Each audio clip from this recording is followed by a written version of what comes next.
काली जोत पहली पातशाही गुरु नानक देव जी का जो प्रकाश होया तो उस समय समाज की हालत बहुत ही बुरी सी। हर पासे अज्ञानता अते अत्याचार रूपी हनेरा ही हनेरा सी।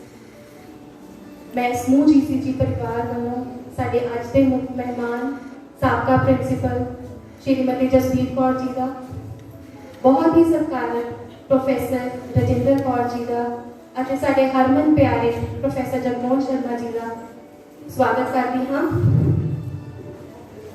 सोनी पुकार दातार प्रभ गुरु नानक जग मैं पठाए। धन धन साहिब गुरु नानक देव जी ने प्रकाश पुरब दियां आप सबनों लख लख बधाई। इस समारोह का आगाज करांगे इश्क आराधना के नाल।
का खालसा वाहिगुरु जी की फतेह।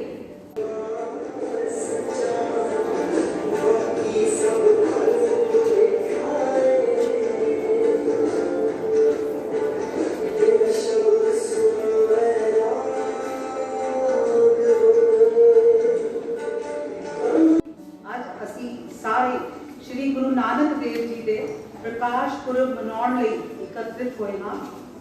8 नवंबर ਨੂੰ ਇਹ ਦਿਹਾੜਾ ਸੰਸਾਰ ਭਰ ਵਿੱਚ ਬਹੁਤ ਉਤਸ਼ਾਹ ਨਾਲ ਮਨਾਇਆ ਜਾਵੇਗਾ। ਸਾਡੇ ਕਾਲਜ ਦੇ ਪੰਜਾਬੀ ਸੰਗੀਤ ਫਾਈਨ ਆਰਟਸ ਤੇ ਕੰਪਿਊਟਰ ਵਿਭਾਗ ਨੇ ਮਿਲ ਕੇ ਇਸ ਦਿਨ ਨੂੰ ਬੜੇ ਸੁਚੱਜੇ ਢੰਗ ਨਾਲ ਮਨਾਉਣ ਦਾ ਉਪਰਾਲਾ ਕੀਤਾ ਹੈ। ਇਸ ਅਵਸਰ ਤੇ ਸਾਡੇ ਦਰਮਿਆਨ डॉक्टर जसबीर कौर जी साबका प्रिंसिपल भी शामिल हैं।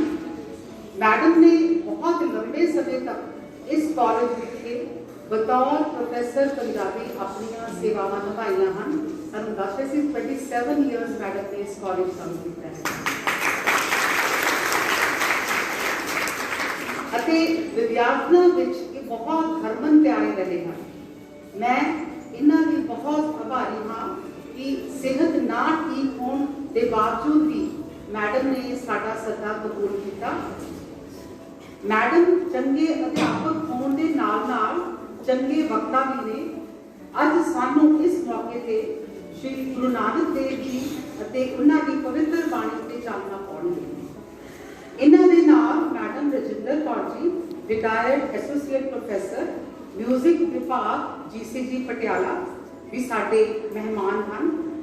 इस कॉलेज विच कोई भी धार्मिक समागम इन्हां दे शब्द गायन तो बिना अधूरा सी। अज भी साडी बेनती है कि ये अपनी सुरीली आवाज़ विच शब्द सुनाउणगे ते सानूं किरदारत करनगे। मैं डॉक्टर जसबीर कौर जी अते मैडम रजिंदर कौर जी का कॉलेज आउण ते निੱਘਾ स्वागत करती हाँ अते जी आया आखदी हाँ। मैं डॉक्टर जगमोहन शर्मा जी जो साडे नाल इस वक्त हॉल में मौजूद हैं दा भी तह दिलों स्वागत करती हाँ ते जी आया आखदी हाँ। मैं इन्हां दी बहुत शुक्रगुजार हाँ क्योंकि कॉलेज के किसी भी काम लई सानू इन्हां दी लोड़ महसूस होती है तो हमेशा हाजिर होंदे हैं। तो सबका बहुत बहुत स्वागत।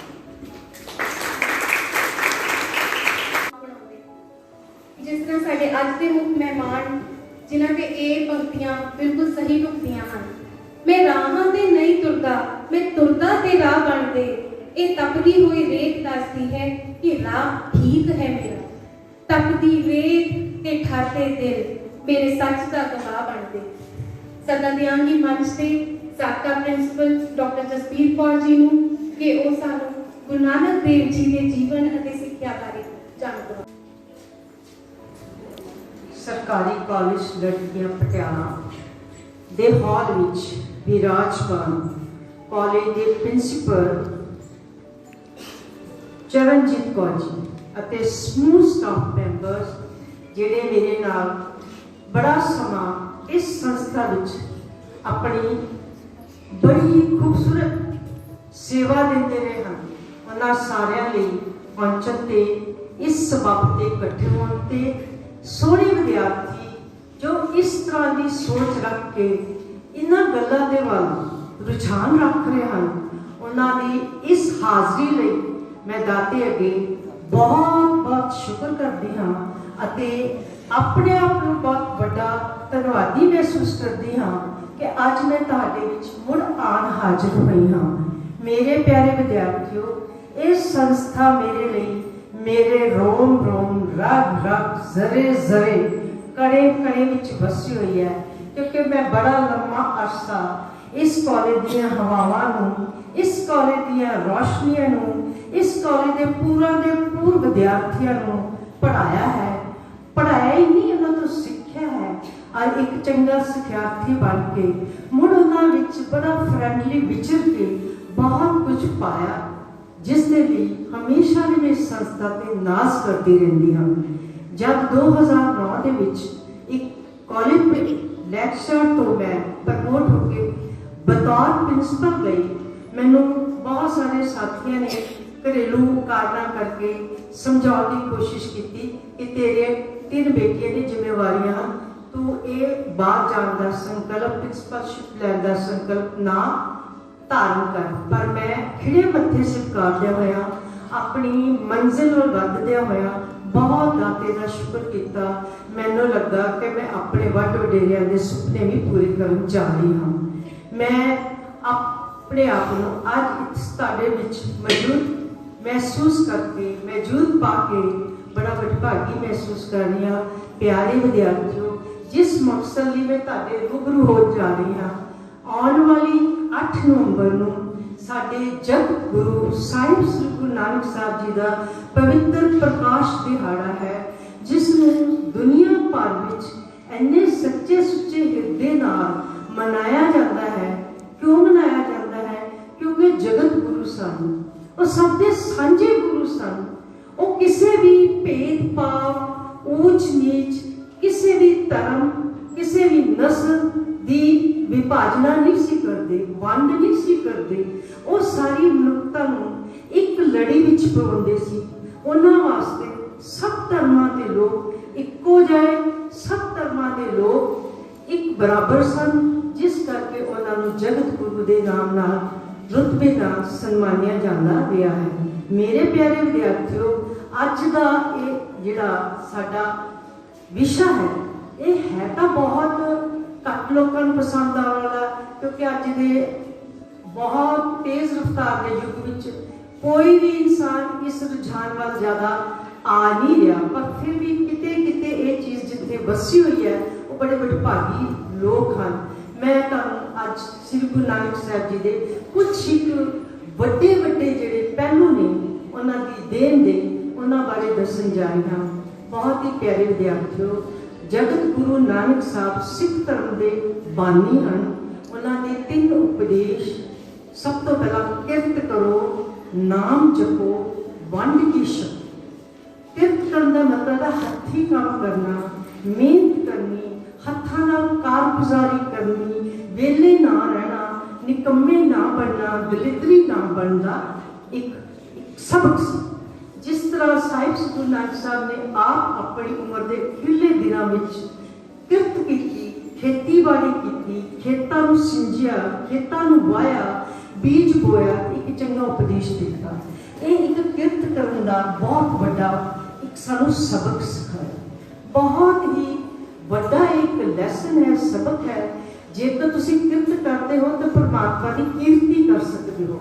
जिस तरह के लोग अज देखने मिलते हैं, वो बहुत तरह की बीमारियों का शिकार होंगे ने। कारण है कि किरत नहीं करते, अपने आप को रुझान में नहीं रखते। वेला मन जो बीमारियों का कारण बनता है। सो साडे गुरु ने सानू तंदुरुस्त रहने का बहुत बड़ा सबक दिता कि हथी मेहनत करो, किरत करो। किरत करके फिर अपनी सीमत नहीं करनी, उन्होंने लोड़वंदां विच वंडना भी है, विभाजित भी करना। जिहड़ी लंगर की प्रथा है, इसका मुठ साहिब श्री गुरु नानक साहब जी तो बचा। जो उन्होंने भुखे साधुओं को रजाया, तृप्त किया, तो उदों उपदेश दिता कि अपनी किरत जिहड़ी है उहदे विचों दसवंध कढ के किसी लोड़वंद दा पेट जिहड़ा है भरिया जाए, उसकी लोड़ पूरी की जाए, उसनूं रजाया जाए, वंड के छकिया जाए। किरत करनी, मेहनत करनी, की मेहनत विचों अपना दसवंध देना, दसवंध दे के किसी की लोड़ की पूर्ति करनी है। अज वाले लंगर की रस्म का उन्होंने कोई किसी किस्म का प्रचार नहीं किया, लोड़वंद की मदद करने वास्ते किया, ना कि विखावे के लंगर के वास्ते उपदेश दिता। सो लंगर की प्रथा की बानी भी साहिब श्री गुरु नानक साहब ने। इसी तरह सिख धर्म के विच एक सब तो बड़ी जिहड़ी प्राप्ति है, जिहड़ी दुनिया के बाकी धर्मां तो उन्होंने निखेड़ती है, वो है कीर्तन परंपरा। साहिब श्री गुरु नानक साहब तो ही कीर्तन अदुੱਤੀ परंपरा जिहड़ी है, पुरानी टकसाल जिहड़ी है कीर्तन की, ਉਹਦਾ शुरुआत होंदा है। भाई मरदाना जी बड़ा लंबा अरसा उन्होंने उन्होंने साथी बन के बतौर कीर्तन करते रहे हैं। गुरु नानक साहब बाणी उचारते सन ते नाल गाउंदे भी सन, ते उन्होंने की जिहड़ी संगत सी वो करते सी भाई मरदाना जी। तो दोने रल के गुरु उपदेश जिहड़ा सी थां थां ते चप्पे चप्पे ते जाके उपदेशते सी, ताकि कुराहे पे हुए लोग, रस्ते हुए लोग रस्ते ते आ जाए, तराहे पे लोग राह पे आ जाए, सही सेहत पकड़ लें, अपना जीवन सफला कर लें। तो कीर्तन की परंपरा का आगाज भी साहिब श्री गुरु नानक साहब की आमद नाल होता है। बेशक बाकी धर्मां विच कीर्तन किया जाता है, पर जिस तरह का कीर्तन सिख धर्म में किया जाता है, रागबद्ध किया जाता है, तालबद्ध किया जाता है, एक खास तरकीब खास टकसाल के अनुकूल किया जाता है, वो किसी होर धर्म के विच दुनिया के विच नहीं मिलता। एक बहुत बड़ी देन है साहिब श्री गुरु नानक साहब की कि कीर्तन की परंपरा का आगाज भी साहिब श्री गुरु नानक साहब ने किया, लंगर की प्रथा का आगाज भी साहिब श्री गुरु नानक साहब ने किया, सिख धर्म की नींह जिहड़ी है वो भी गुरु नानक साहब जी ने रखी।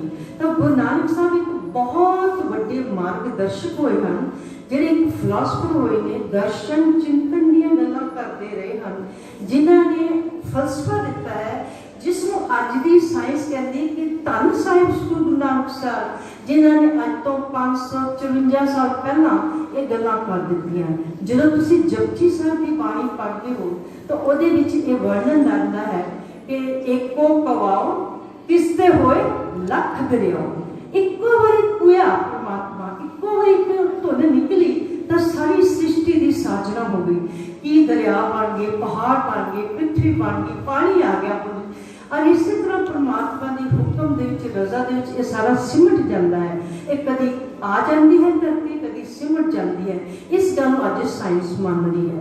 साहिब श्री गुरु नानक साहब की बाणी जपजी साहिब जिथे एक कहा गया पताला पताल अगासा अगास ओढ़क ओढ़क भाल थके वेद कहन एक बार, ये जिहड़ा विचार है ये साहिब श्री गुरु नानक साहब का अज साइंसदान कहते हैं कि सानू हुण पता लगा है कि कितने असीं तां एक पताल ही समझदे सी, एक ही आकाश समझदे सी, हुण सानू पता लगा कि साडी साइंस किन्ने पताल ने, किन्ने आकाश ने, किन्नियां पृथ्वियां ने। ये सारी गल अज सानू साइंस दे विचों मिल रही है। तो सारे साइंसदान साहिब श्री गुरु नानक साहब जी के इस फलसफे तो बहुत प्रभावित हैं। मैनू अज भी याद है कि साडे राष्ट्रपति अब्दुल कलाम जी होए ने, जिहड़े अपनी एक बहुत बड़ी लिख लिखते हैं कि मैं जे किसी तो प्रभावित होया सब तो ज़्यादा धार्मिक दायरे दे विच तो गुरु नानक साहब तो होया। बीइंग एक साइंसदान मैं ये गल कहना कि जो गल साइंटिफिक वे नाल सिख धर्म विच गुरु नानक साहब जी ने की है वो होर किसी धर्म विच नहीं होती। ये गल वो अब्दुल कलाम कह रहे हैं जिहड़े साडे राष्ट्रपति हैं। इसी तरह मैं इस गल की तुहानूं उदाहरण होर दे रही है कि अज के युग विच नासा दे विच जो सारे धर्मां दे एक इमारत दे विच धार्मिक ग्रंथावलियां धर्म के ग्रंथां थां दित्ती गई है। एक फ्लैट ते एक मंजिल ते दूजी नूं, तीजे मंजिल ते तीजी नूं, तो सारे की सिख धर्म की, जैन धर्म की, बौद्ध की, इस्लाम की, ईसाई धर्म की, जो कि यहूदी धर्म सारे थां दित्ती है एक बड़ी उच्च आकार की इमारत दे विच। तो तुहानूं माण महसूस करना चाहिए कि नासा वालियां ने एक साइंटिफिक धर्म होने का मानसिक धर्म दे के सब तो उपर सिरे ते श्री गुरु ग्रंथ साहिब का प्रकाश किया है।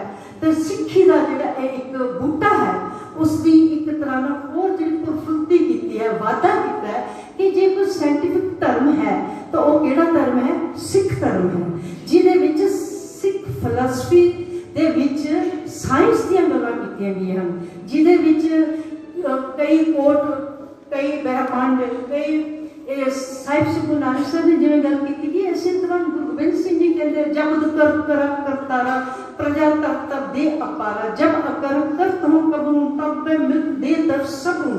उसका मतलब यही है कि जब धरती ने पैदा होना हो जाती है वो हुक्म दे विच हुक्म की बची तो जो उसने सिमटना होंदा उहदे हुक्म विच सिमट जाती है। तो ये सिख धर्म दे विच समय समय पर गुरु साहिबाना ने बहुत सारे साइंटिफिक जिहड़े नुक्ते आ साझे किए हैं, जिस तो सानूं पता लगता है कि सिख धर्म एक तरह नाल एक विज्ञानक धर्म है, एक बहुत वड्डी सोच रखता है।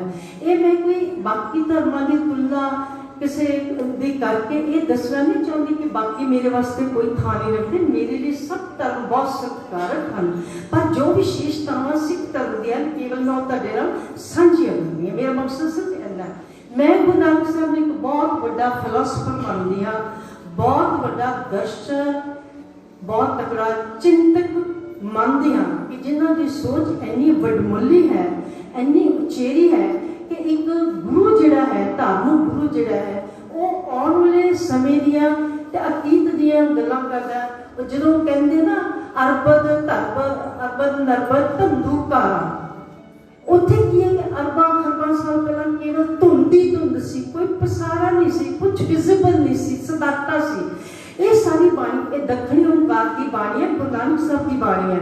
ਉਹਦੇ ਵਿੱਚ ਕਹਿੰਦੇ ਆ ਅਰਬਦ ਨਰਬਦ ਧੰਦੂਕਾਰਾ, ਤੇ ਨਾਲ ਦੱਸਦੇ ਸੁੱਧ ਸਮਾਧੀ ਲੱਗੀ ਹੋਈ ਸੀ ਕਿਹਦੀ? ਪਰਮਾਤਮਾ ਦੀ, ਕੇਵਲ ਪਰਮਾਤਮਾ ਸੀ। ਜਦੋਂ ਅਸੀਂ ਇਹ ਕਹਿੰਦੇ ਆਦ ਸੱਚ ਜੁਗਾਦ ਸੱਚ ਹੈ ਵੀ ਸੱਚ, ਨਾਨਕ ਹੋਸੀ ਵੀ ਸੱਚ। ਭਾਵ ਅਰਬਾਂ ਖਰਬਾਂ ਸਾਲ ਪਹਿਲਾਂ ਵੀ ਸੀ, ਅੱਜ ਵੀ ਹੈ, ਆਉਣ ਵਾਲੇ ਸਮੇਂ ਵਿੱਚ ਵੀ ਹੋਏਗਾ। ਤਾਂ ਇਹ ਇੱਕ ਬਹੁਤ ਵੱਡਾ ਫਲਸਫਾ ਹੈ। ਇਸੇ ਕਰਕੇ ਮੈਂ ਕਹਿੰਦੀ ਕਿ ਅਸੀਂ ਗੁਰੂ ਨਾਨਕ ਸਾਹਿਬ ਨੂੰ ਕੇਵਲ ਇੱਕ ਸੀਮਾ ਵਿੱਚ ਨਾ ਬੰਨੀਏ, ਉਹਨਾਂ ਦੀ ਜ਼ਿੰਦਗੀ ਦੇ ਵਿੱਚ ਜੋ ਕੁਝ ਹੈ ਉਹ ਬੜਾ ਬਹੁਰੰਗੀ ਹੈ, ਬਹੁਰੂਪੀ ਹੈ, ਉਸ ਨੂੰ ਸਮਝਣ ਦੀ ਲੋੜ ਹੈ। ਤਾਂ ਮੈਂ ਬਹੁਤ ਜ਼ਿਆਦਾ ਡਿਟੇਲ 'ਚ ਨਹੀਂ ਜਾਵਾਂਗੀ। ਮੇਰੇ ਵਾਸਤੇ ਗੁਰੂ ਨਾਨਕ ਸਾਹਿਬ ਬਹੁਤ ਵੱਡੇ ਇੱਕ ਦਰਸ਼ਕ ਨੇ, ਚਿੰਤਕ ਨੇ।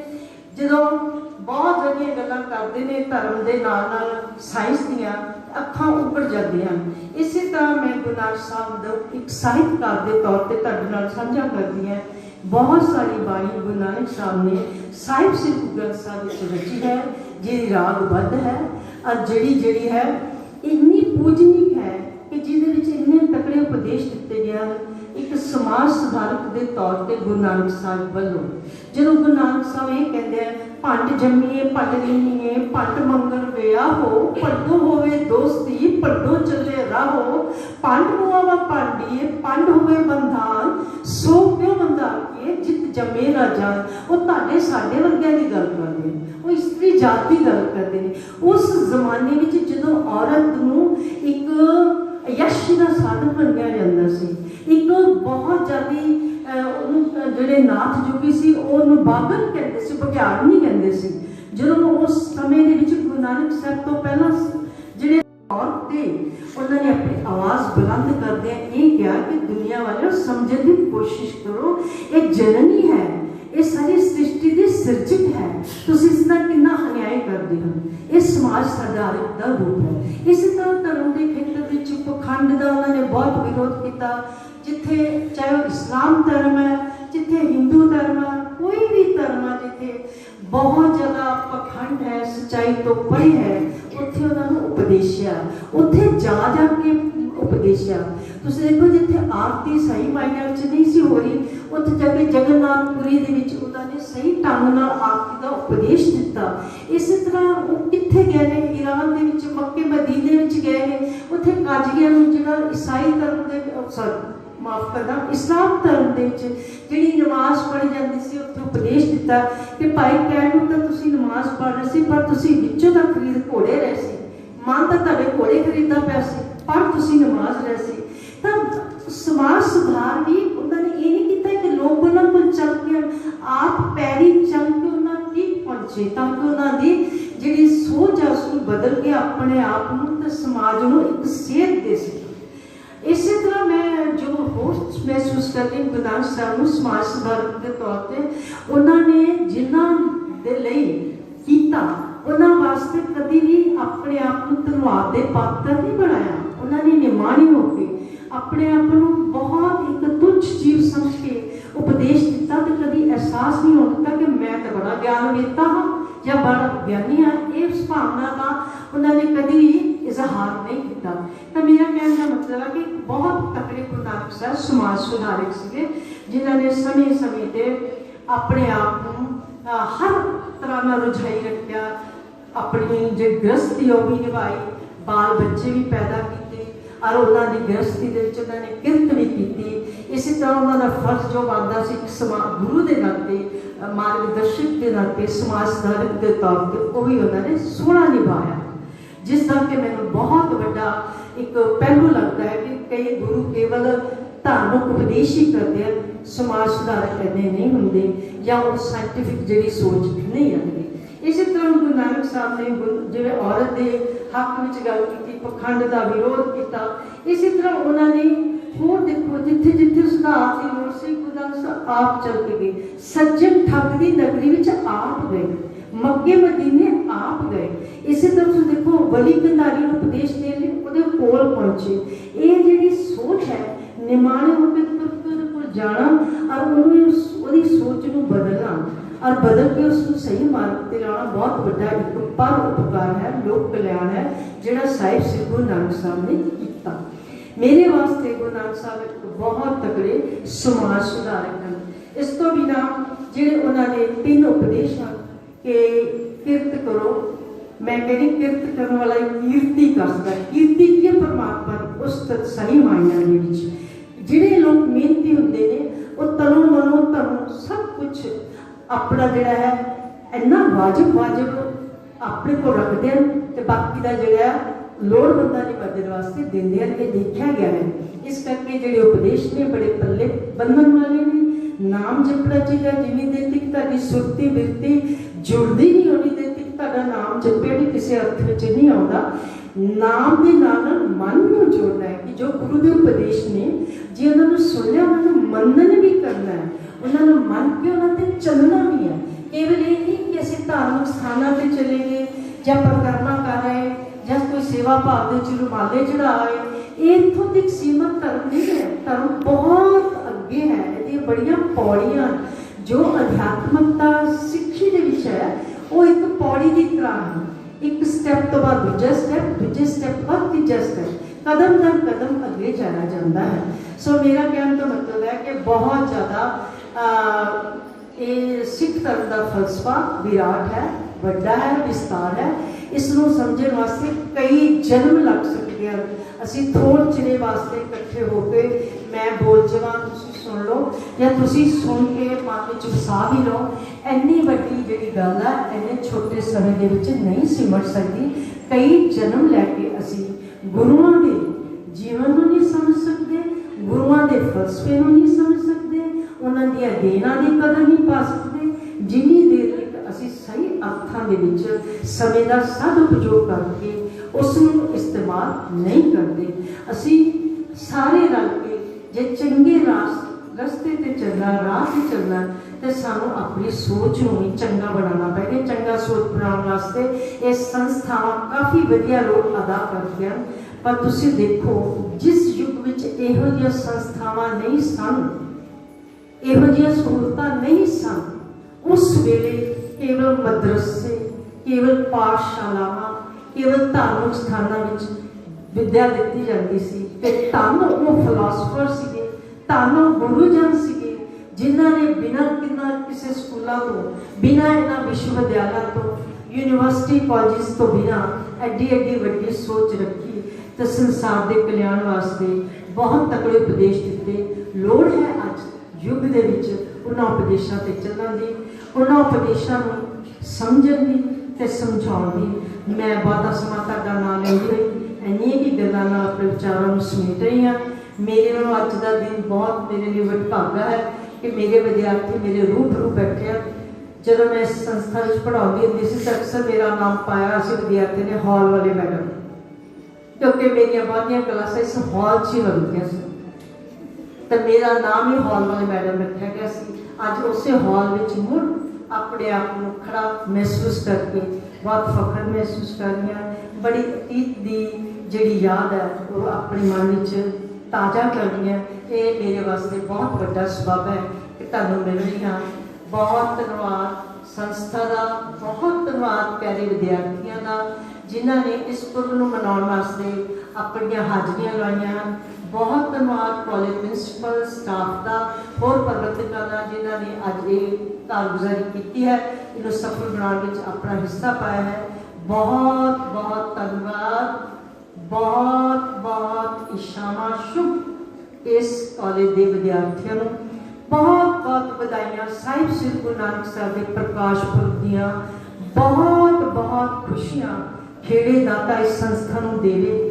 ਵੱਡੇ ਭਾਗ ਹੋਣ ਇਸ ਸੰਸਥਾ ਦੇ, ਵੱਡੇ ਭਾਗ ਹੋਣ ਇਸ ਸੰਸਥਾ ਦੇ ਵਿਦਿਆਰਥੀਆਂ ਦੇ ਜਿਹੜੇ ਉੱਚ ਪ੍ਰਾਪਤੀਆਂ ਦੇ ਨਾਲ ਇਸ ਕਾਲਜ ਦਾ ਨਾਮ ਰੌਸ਼ਨ ਕਰਨ। ਧੰਨਵਾਦ। Thank you.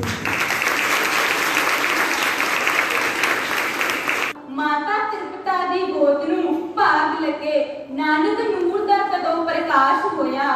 हिरदे तपदे एकदम शांत हो गए। बैबल दिलां नूं बड़ा त्रवास होया।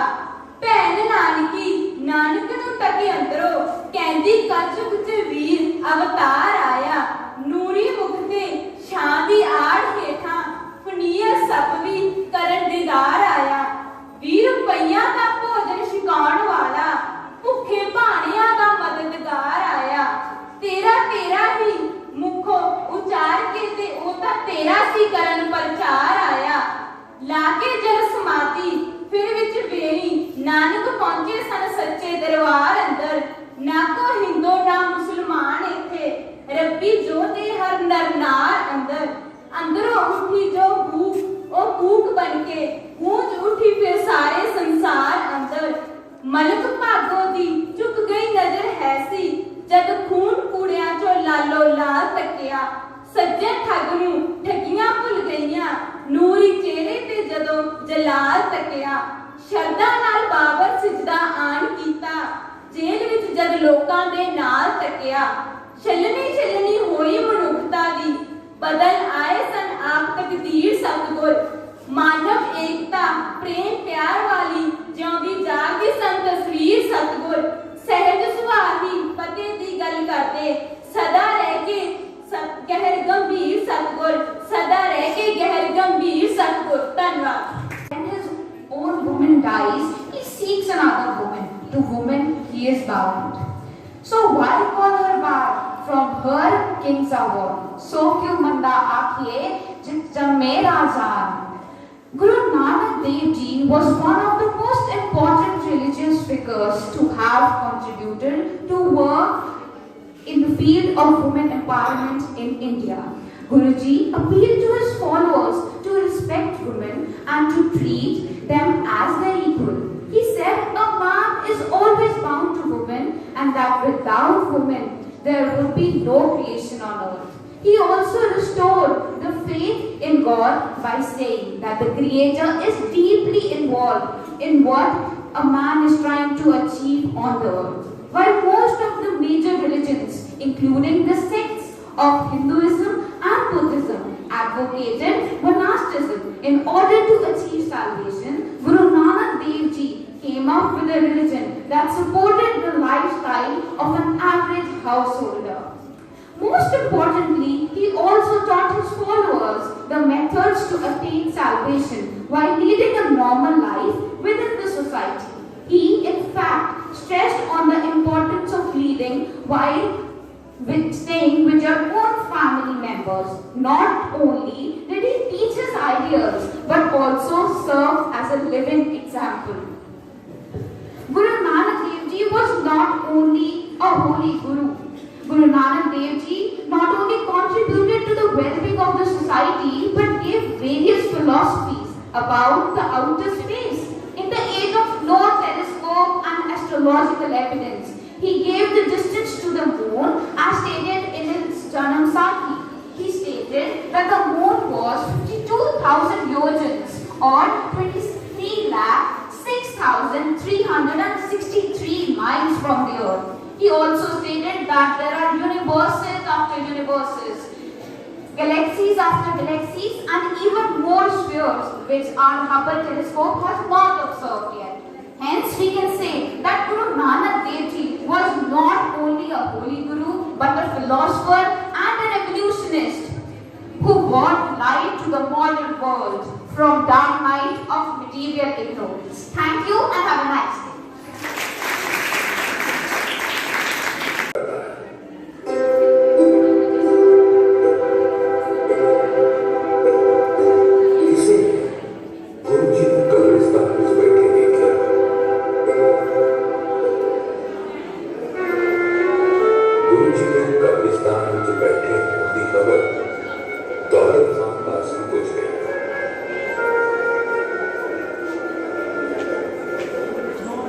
उस समय शहर का बड़ा खास नवाब मेरे विकास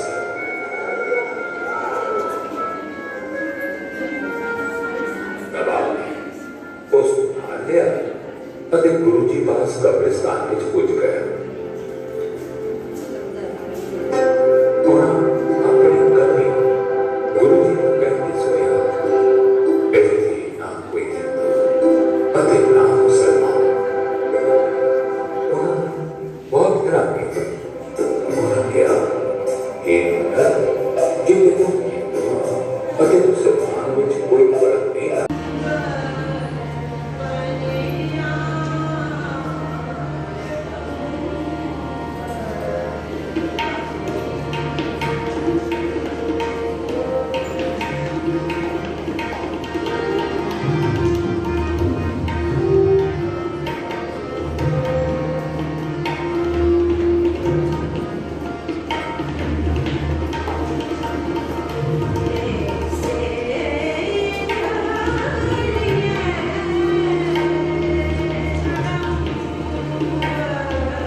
ਸਮੂਹ ਜੀਸੀਸੀ ਪਰਿਵਾਰ ਵੱਲੋਂ ਧੰਨਵਾਦ ਕਰਾਂਗੀ ਸਾਡੇ ਅੱਜ ਦੇ ਮਹਿਮਾਨਾਂ ਦਾ।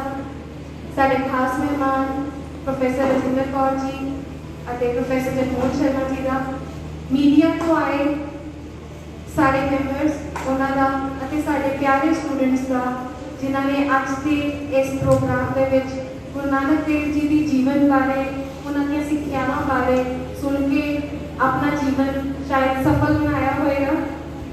Thank you.